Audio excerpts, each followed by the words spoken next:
During the week of political agitation which terminated with the inglorious catastrophe of the bedchamber plot, Sybil remained tranquil, and would have been scarcely conscious of what was disturbing so many right honourable hearts, had it not been for the incidental notice of their transactions by her father and his friends. To the Chartists indeed the factious embroilment at first was of no great moment, except as the breaking up and formation of cabinets might delay the presentation of the national petition. They had long ceased to distinguish between the two parties who then and now contend for power. And they were tight.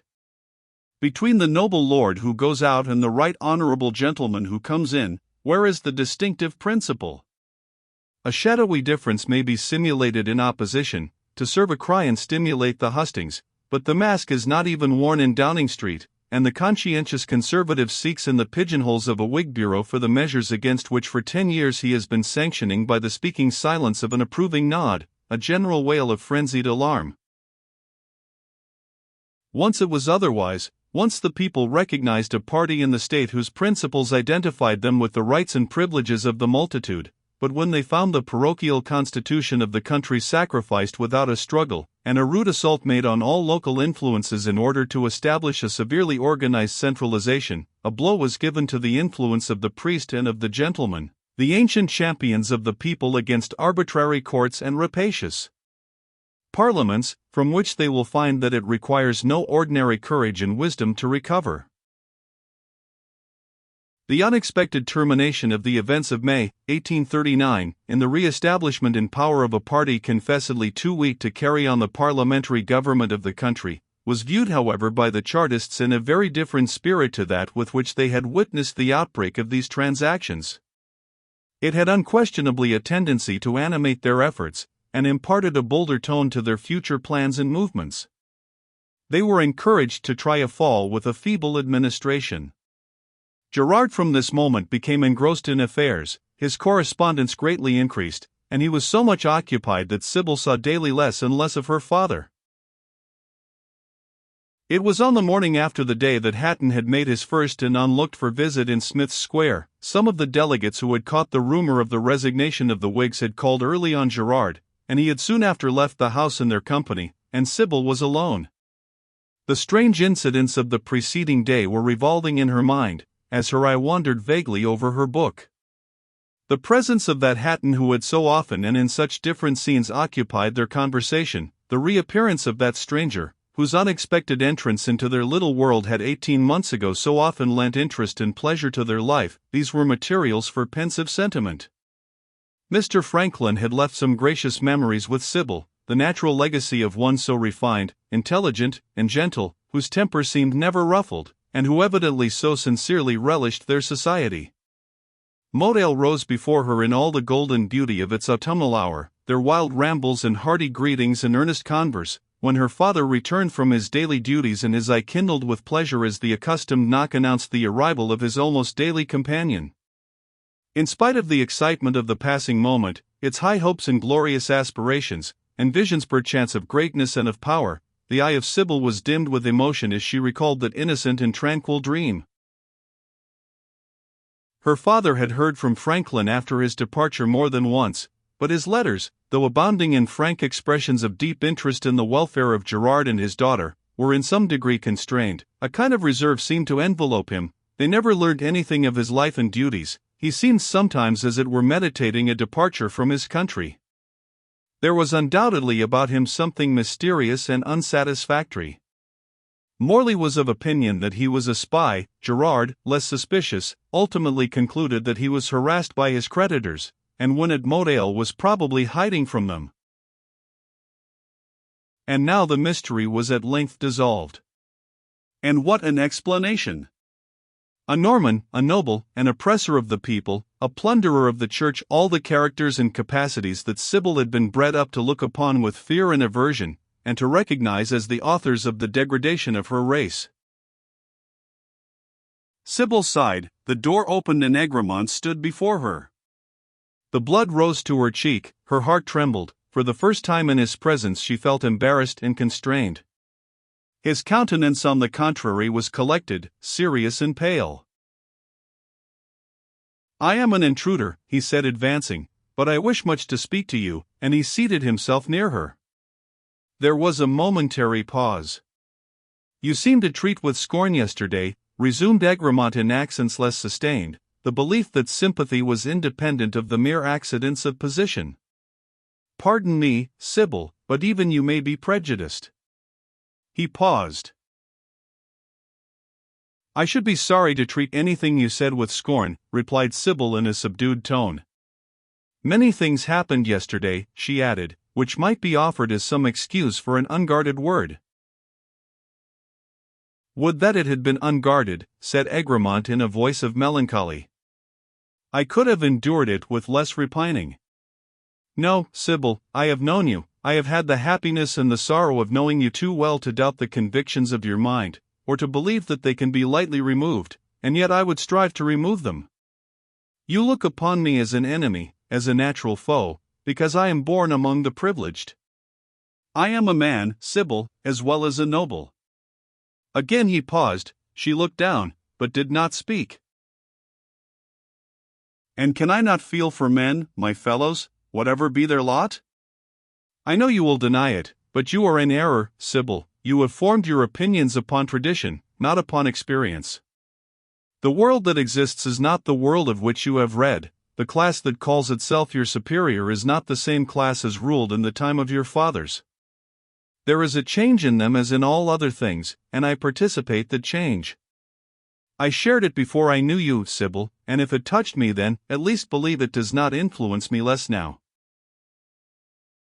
"If there be a change," said Sybil, "it is because in some degree the people have learnt their strength." "Ah!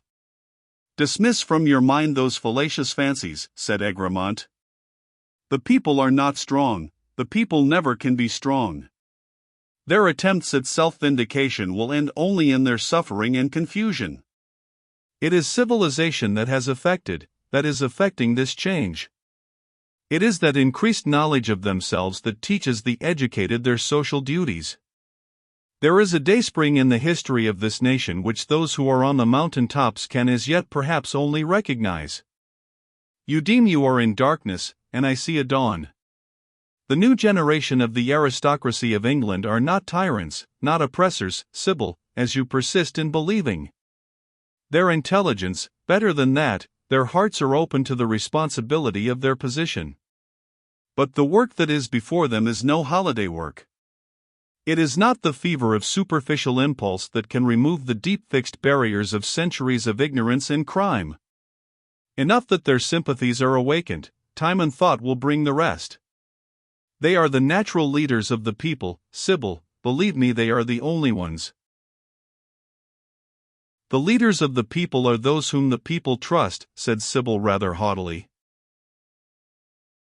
"And who may betray them?" said Egremont. "Betray them," exclaimed Sybil. "And can you believe that my father—" No, you can feel, Sybil, though I cannot express, how much I honor your father. But he stands alone in the singleness and purity of his heart. Who surround him? Those whom the people have also chosen, and from a like confidence in their virtues and abilities. They are a Senate supported by the sympathy of millions, with only one object in view, the emancipation of their race. It is a sublime spectacle, these delegates of labor advocating the sacred cause in a manner which might shame your haughty factions. What can resist a demonstration so truly national? What can withstand the supremacy of its moral power? Her eye met the glance of Egremont. That brow full of thought and majesty was fixed on his. He encountered that face radiant as a seraph's, those dark eyes flashing with the inspiration of the martyr. Egremont rose, moved slowly to the window, gazed in abstraction for a few moments on the little garden with its dank turf that no foot ever trod, its mutilated statue and its moldering frescoes. What a silence, how profound! What a prospect, how drear! Suddenly he turned, and advancing with a more rapid pace, he approached Sybil. Her head was averted, and leaning on her left arm she seemed lost in reverie. Egremont fell upon his knee and gently taking her hand he pressed it to his lips. She started, she looked round, agitated, alarmed, while he breathed forth in tremulous accents, "Let me express to you my adoration." "Ah! Not now for the first time, but forever. From the moment I first beheld you in the starlit arch of Marny has your spirit ruled my being and softened every spring of my affections. I followed you to your home, and lived for a time content in the silent worship of your nature. When I came the last morning to the cottage, it was to tell, and to ask, all. Since then for a moment your image has never been absent from my consciousness, your picture consecrates my hearth and your approval has been the spur of my career. Do not reject my love, it is deep as your nature, and fervent as my own. Banish those prejudices that have embittered your existence, and if persisted in may wither mine. Deign to retain this hand. If I be a noble I have none of the accidents of nobility, I cannot offer you wealth, splendor, or power, but I can offer you the devotion of an entranced being, aspirations that you shall guide and ambition that you shall govern. These words are mystical and wild, said Sybil with an amazed air, they come upon me with convulsive suddenness.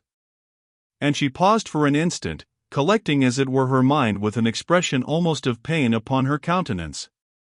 These changes of life are so strange and rapid that it seems to me I can scarcely meet them. You are Lord Marny's brother, it was but yesterday, only but yesterday, I learnt it. I thought then I had lost your friendship, and now you speak of love. Love of me. Retain your hand and share your life and fortunes. You forget what I am. But though I learnt only yesterday what you are, I will not be so remiss. Once you wrote upon a page you were my faithful friend, and I have pondered over that line with kindness often. I will be your faithful friend, I will recall you to yourself. I will at least not bring you shame and degradation. Oh! Sybil, beloved, beautiful Sybil, not such bitter words, no, no. No bitterness to you. That would indeed be harsh, and she covered with her hand her streaming eyes. Why, what is this? After a pause and with an effort she exclaimed. An union between the child and brother of nobles and a daughter of the people. Estrangement from your family, and with cause, their hopes destroyed, their pride outraged, alienation from your order, and justly, all their prejudices insulted. You will forfeit every source of worldly content and cast off every spring of social success. Society for you will become a great confederation to deprive you of self-complacency. And rightly. Will you not be a traitor to the cause? No, no, kind friend, for such I'll call you. Your opinion of me, too good and great as I feel it, touches me deeply. I am not used to such passages in life, I have read of such. Pardon me, feel for me, if I receive them with some disorder. They sound to me for the first time and for the last. Perhaps they ought never to have reached my ear. No matter now, I have a life of penitence before me, and I trust one shall be pardoned. And she wept. You have indeed punished me for the fatal accident of birth, if it deprives me of you. Not so, she added weeping, I shall never be the bride of earth, and but for one whose claims though earthly are to me irresistible, I should have ere this forgotten my hereditary sorrows in the cloister. All this time Egremont had retained her hand, which she had not attempted to withdraw. He had bent his head over it as she spoke, it was touched with his tears. For some moments there was silence, then looking up and in a smothered voice Egremont made one more effort to induce Sybil to consider his suit. He combated her views as to the importance to him of the sympathies of his family and of society, he detailed to her his hopes and plans for their future welfare, he dwelt with passionate eloquence on his abounding love. But with a solemn sweetness, and as it were a tender inflexibility, the tears trickling down her beautiful cheek, and pressing his hand in both of hers, she subdued and put aside all his efforts. Believe me, she said, the gulf is impassable. End of the 4th book.